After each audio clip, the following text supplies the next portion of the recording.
Tension au niveau du Sahel. L'Algérie décide de retirer son ambassadeur au Mali. Le Mali applique la réciprocité. Qu'est-ce qui se passe réellement? Pourquoi est-ce que ce conflit vient de naître? Je t'explique ça en quelques minutes dans cette vidéo.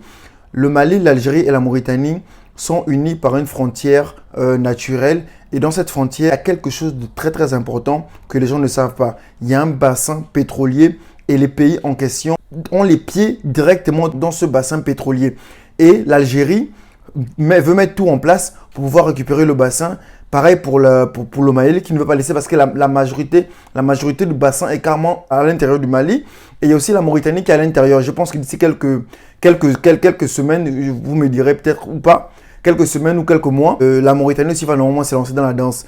Qu'est-ce qui se passe réellement? Le Mali, dans un premier temps, accuse l'Algérie d'avoir reçu des séparatistes Touareg sans pour autant avoir consulté le Mali. C'est qui est tout à fait normal. Si toi et moi, on est amis, tu sais très bien que quelqu'un me fait du mal et tu reçois la personne qui me fait du mal chez toi sans pour autant me dire que tu as reçu la personne. Est-ce que c'est normal? Vous me direz en commentaire ce que vous en pensez. Moi, personnellement, je pense que si les faits sont avérés que l'Algérie a reçu les séparatistes Touareg et les séparatistes Touareg qui sont le fléau de l'Afrique en ce moment au niveau du Sahel, le fléau du terrorisme en Afrique. Franchement, l'Algérie devrait déjà dans un premier temps s'excuser et devoir jouer franc jeu avec les autres. Arrêtez de jouer au filou en fait, arrêtez de jouer au filou.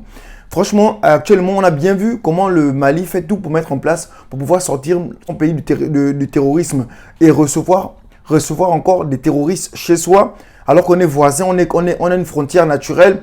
Franchement, c'est vraiment mesquin. Je vous demande de regarder la vidéo, s'il vous plaît. Regardez la vidéo, partagez-la massivement et donnez-moi votre avis en commentaire. Et abonnez-vous surtout à la page. Voici comment l'Algérie parraine le terrorisme au Mali. C'est le titre de l'édito du magazine américain Newslooks qui révèle le rôle d'Alger au sein de plusieurs organisations terroristes dans le nord à sa frontière avec le Mali. À travers notamment le profil de deux leaders terroristes, Ammari Seifi et Riyad Agrali, il est démontré comment l'Algérie s'implique dans diverses organisations terroristes qui sévissent dans la région du Sahel, en apportant financement et protection à leurs leaders.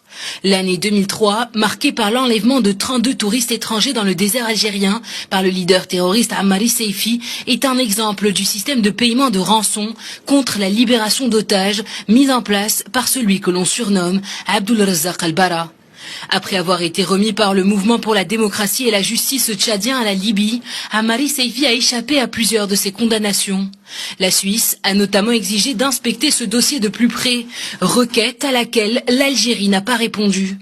Ammari Seifi serait responsable de dizaines d'enlèvements et vivrait actuellement en Algérie sous la protection de l'armée. Newslooks précise qu'Ammari Seifi a même été entre 1990 et 1993 le chef de la garde personnelle de l'ancien ministre de la Défense algérienne, le général Khaled Nezzar.